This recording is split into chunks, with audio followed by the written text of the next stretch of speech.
It's Casual Friday, and Joe LePage is about to enter a land filled with festive Christmas decor, also known as the Linden Depot. Well, ladies, this woman and I are still waiting on our tickets, and this guy isn't. Come on. If you don't need a ticket to ride this morning, we'll give you a history lesson of the Linden Train Depot. Also give you a sneak peek inside what has been transformed into a winter wonderland. It's all coming up on Casual Friday on News Channel 18 this morning. News from where you live. This week for Casual Friday, Joe LePage is at the Linden Depot, where it looks like Christmas has already arrived. Right, Joe? Good morning, ladies. We're here at the Linden Depot in Linden, Indiana, where it's a winter wonderland. Right now, though, a history lesson. Gary Virk joins me now. Just so much history in this room, Gary. I mean, if people are new to the area, have never been to the depot, there's so much history as far as railroads in this area, this part of the state. Well, this depot is 103 years old. It is the last existing junction depot left in the state, possibly in the country. It served two railroads, the Monon and the Nickel Plate. That's why it was termed a junction depot. One waiting room was common to both railroads. And the room we're in right now, what's that one? This was a Monon section of the railroad right here.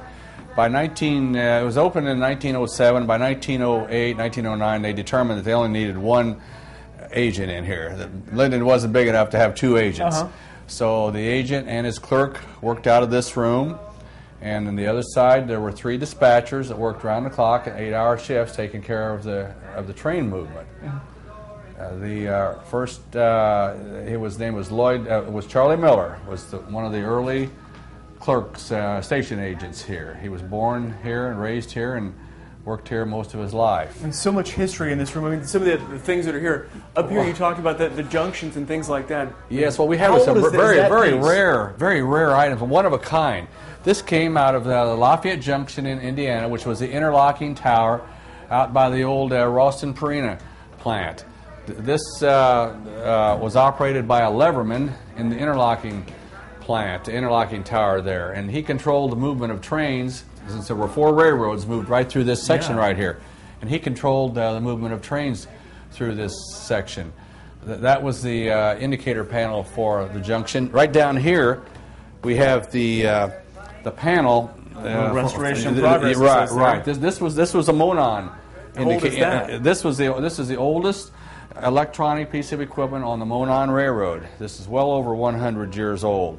This would indicate to the leverman when there were approaching trains from the Monon into his jurisdiction. And this stuff here, I mean, this wasn't again very rare. This china here from the President's car, the Lynn business car, Behringer's car. A lot of people have china from the diners, but nobody has china from the President's car. But you do here at the Linden Depot. Yeah, yes. So it's not December 25th right yet, but it has become a white Christmas here at the Linden Depot. You got your history lesson coming up a little bit later on. We're going to go into one of the train rooms and show you how that's been all dolled up for the Christmas season. We'll be back a little bit later on in the broadcast. Well, this week for Casual Friday, Joe LePage is at the Linden Depot. We got a history lesson in the first segment. Now it's time to see how those trains actually work. Joe? Well, we're back here at the Linden Depot in Linden, Indiana, where it's been a white Christmas of sorts for us even before Christmas. We give you a history lesson to start off with. Now, how the actual trains work. We're in one of the train rooms where there are two of them here at the Linden Depot. Trains are rolling by, and Gary Virk joins me now again. First off, it's amazing the detail that goes into all the layout here. I mean, you have the Linden written on the water tower. You have smoke coming out of the smokestacks. I mean, just the intricate work that was done here is incredible. Well, there are many hours went into this. Joe Weaver and Bill Lyons constructed this almost 25 years ago, and this is one of our biggest attractions, the HO layout. They've come here year after year to see these trains, and a lot of children get their start, get their inspiration by what they see right here. And it's amazing you guys are still so passionate about trains after all these years. I mean, it can be frustrating at times when the old trains come off the tracks, but it just seems like something you guys are passionate about, and you put forth the effort to keep them going. Oh, yeah, the children, they love it. I remember my grandson when he was young, we were sitting out in front of my business, and he said, "Grandpa, why do we like trains?" and I said, well, we like the little trains because they look like the big trains, and the big trains because they look like the little ones. He never questioned after that. But how do you control here? You have one train, the silver one that we're getting a shot of there, that's going a little bit slower. This one here is going faster. How do you control these? We're here at the control panel of sorts. Well, we have new technology and old technology right here. This is the old direct current DC operating the Zephyr. Back behind, the silver one? Yes, okay. Back behind we have the DCC, which is newer technology, allows the trains to be operated remotely from the control here right to the engine. You can run multiple trains on one track that way. A lot of levers, a lot of knobs here. What does that do? This looks like speed control here. The throttle. Speed. Here we got sound. Oh, nice. You can crank it up. This is a new technology here. So this is playing the train music all throughout the town here. Right.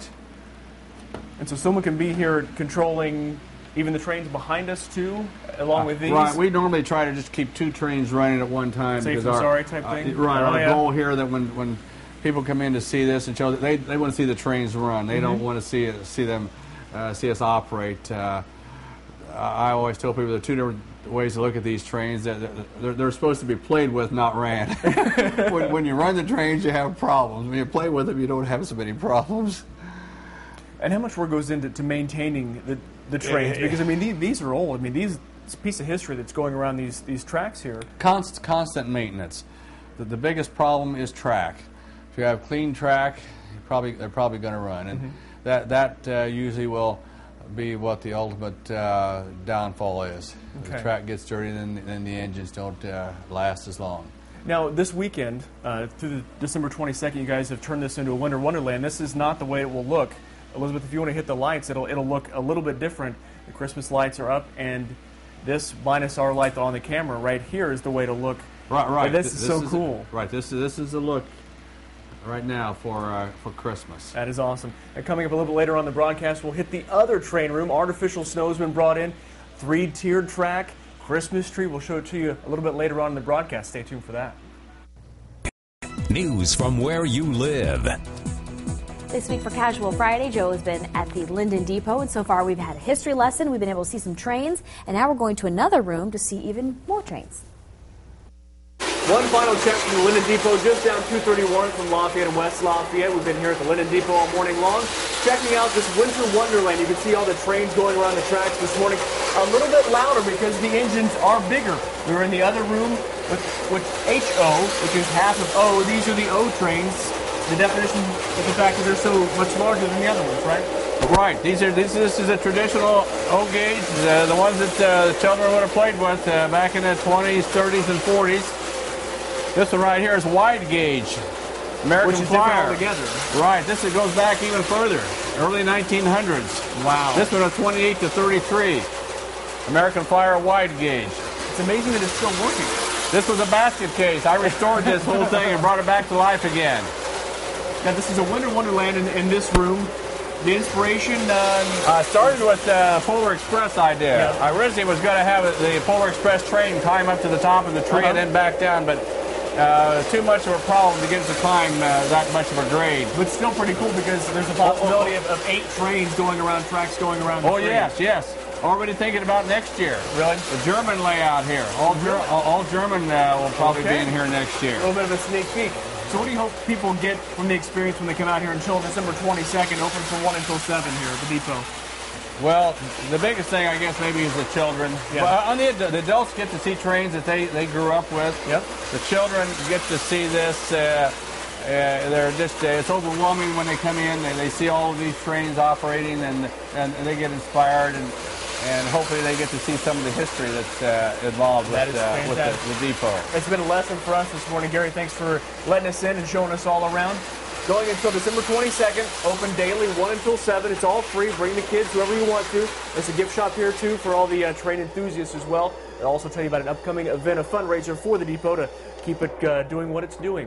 For now, we'll send it back to you, ladies. It's been a fun morning. Yeah, it looks like it. Absolutely. I wonder how many kids have gone up to their mom or their dad and said, okay, we have to go now. Yeah, well, it's free. So absolutely. Yeah, great no price. problem. Well, a dry weekend for us, but pretty cool.